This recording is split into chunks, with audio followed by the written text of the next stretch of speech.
ఆకాశవాణి ప్రాంతీయ వార్తలు చదువుతున్నది షేక్ మస్తాన్బీ.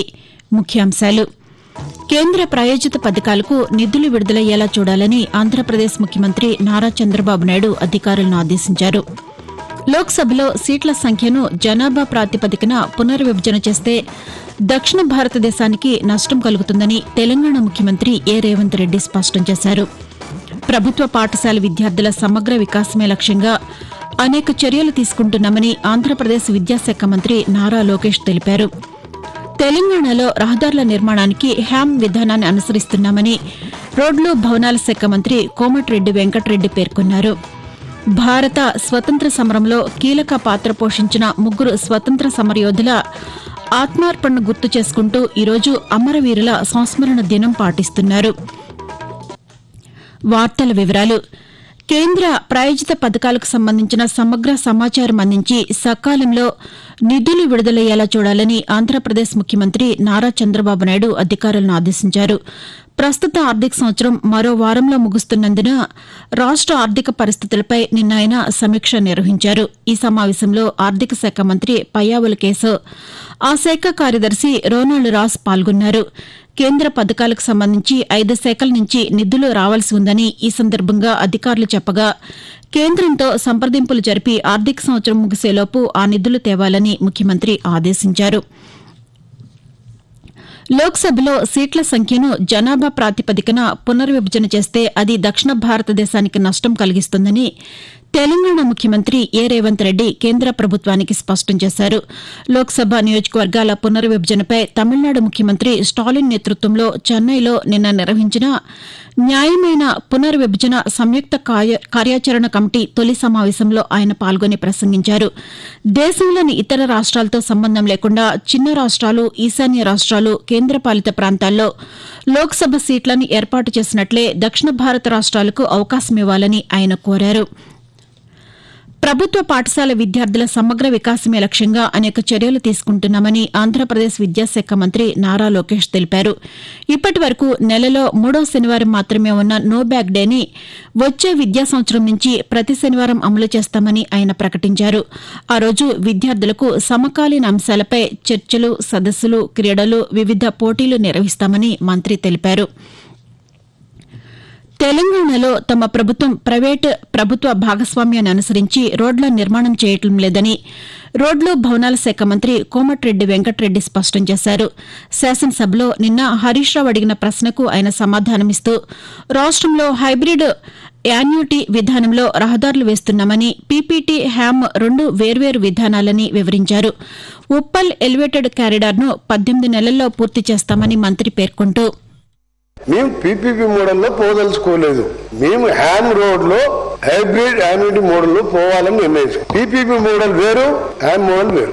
హ్యామ్ రోడ్ మీద క్లియర్ గా చెప్తున్నా, నెక్స్ట్ ఏప్రిల్ 2nd వీక్ లో దాని మీద ఇప్పటికే చాలా రోజులు వర్కౌట్ చేస్తున్నాం. మా స్పెషల్ సెక్రటరీ గారు ఈ దేశ రాష్ట్రాల్లో మహారాష్ట్ర, కర్ణాటక వెళ్లి రావడం జరిగింది.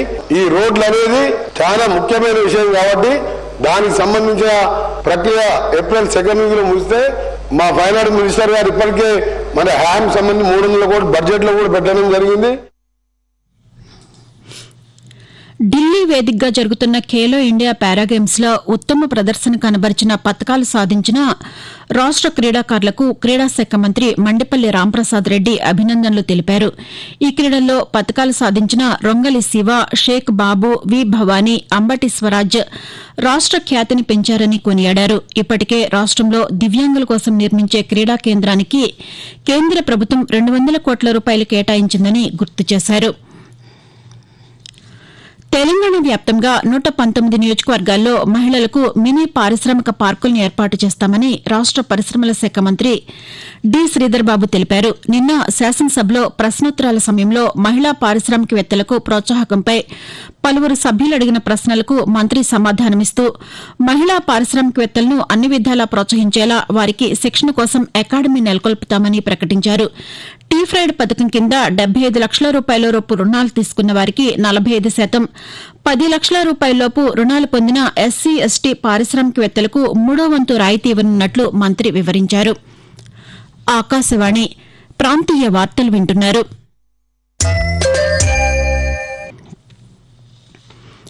ఆంధ్రప్రదేశ్లో ఈ సంవత్సరం 8,003,22 రూపాయల విలువైన 34,78,445 మెట్రిక్ టన్నుల ధాన్యాన్ని రైతుల నుంచి కొనుగోలు చేశామని రాష్ట పౌర సరఫరాల శాఖ మంత్రి నాదెండ్ల మనోహర్ తెలిపారు. తెనాలిలోని కార్యాలయంలో నిన్న ఆయన పాతికేయులతో మాట్లాడుతూ గత ప్రభుత్వం 2024లో కొనుగోలు చేసిన దానికన్నా 746% ఎక్కువగా ధాన్యాన్ని కూటమి ప్రభుత్వం కొనుగోలు చేసిందని తెలిపారు. మధ్యాహ్న భోజన పథకానికి తొలిసారిగా సన్నబియ్యం అందించబోతున్నామని మంత్రి వివరిస్తూ రాష్ట్ర వ్యాప్తంగా మేము కొనుగోలు చేసిన ధాన్యం 8,003 కోట్ల రూపాయలకు చేరింది. గతంలో ఎప్పుడు కూడా ఆంధ్రప్రదేశ్లో ఈ స్థాయిలో కొనుగోలు జరగలేదు.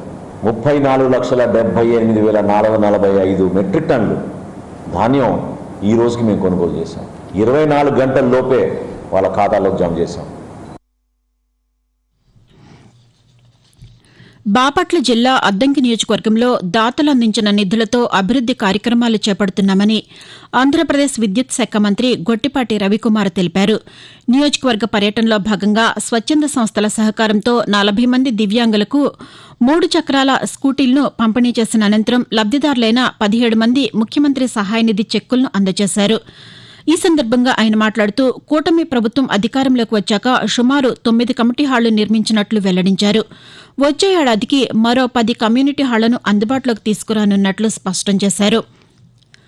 భారత స్వతంత్ర సమరంలో కీలక పాత్ర పోషించిన స్వతంత్ర సమరయోధులు సర్దార్ భగత్ సింగ్, సుఖ్దేవ్ థాపర్, శివరాం రాజ్ గురుల ఆత్మార్పణను గుర్తు చేసుకుంటూ ఈరోజు అమరవీరుల సంస్మరణ దినం పాటిస్తున్నారు.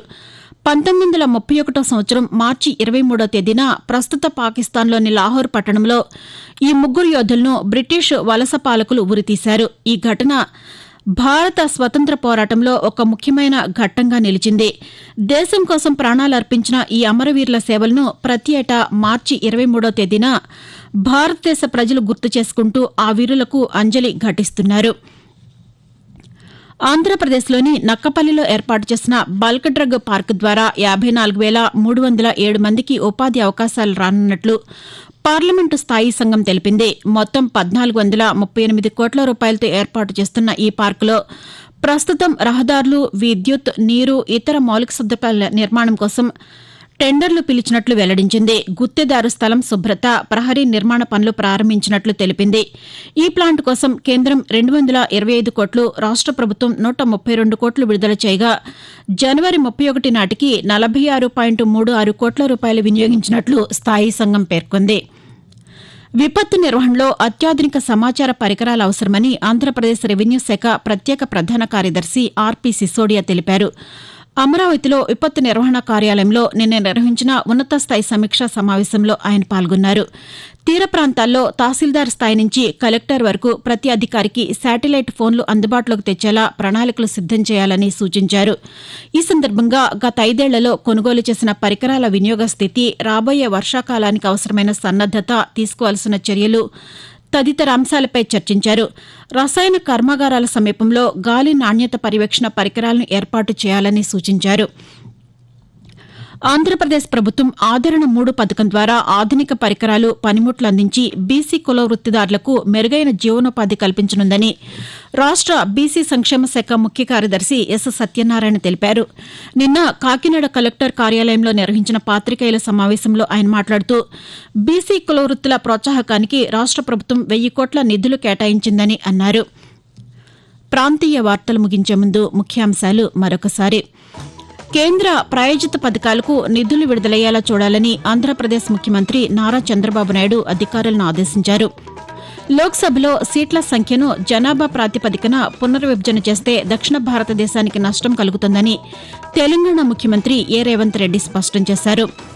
ప్రభుత్వ పాఠశాల విద్యార్థుల సమగ్ర వికాసమే లక్ష్యంగా అనేక చర్యలు తీసుకుంటున్నామని ఆంధ్రప్రదేశ్ విద్యాశాఖ మంత్రి నారా లోకేష్ తెలిపారు. తెలంగాణలో రహదారుల నిర్మాణానికి హ్యామ్ విధానాన్ని అనుసరిస్తున్నామని రోడ్లు, భవనాల శాఖ మంత్రి కోమటిరెడ్డి వెంకటరెడ్డి పేర్కొన్నారు. ఆకాశవాణి ప్రాంతీయ వార్తలు ఇంతటితో సమాప్తం. తిరిగి 7 గంటల 5 నిమిషాలకు జాతీయ వార్తలు వింటారు.